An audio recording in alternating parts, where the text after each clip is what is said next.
Panaslah. Kipaslah laju sikit. Baik.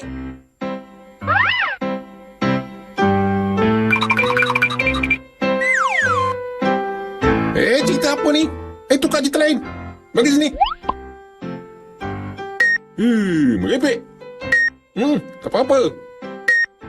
Tak sonok. Ya, bosan. Apa ni? Ini. Alat kawalan jauh TV lah. Itu pun tak tahu ke? Loya buruk. Kau sibuk apa pasal? Apa kecoh-kecoh ni? Dua lot.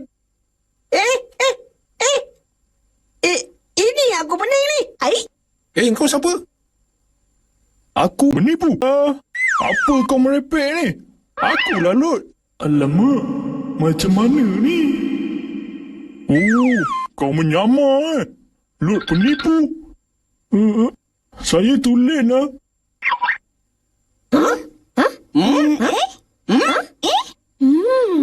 Betul. Akulah Lot.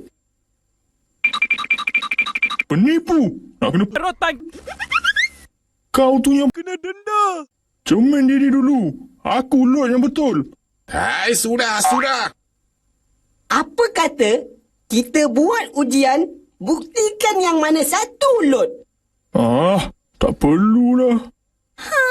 Macam mana nak tahu yang mana satu lot ni? Kita buat ujian. Tengok siapa yang penipu. Aku tak ada masalah.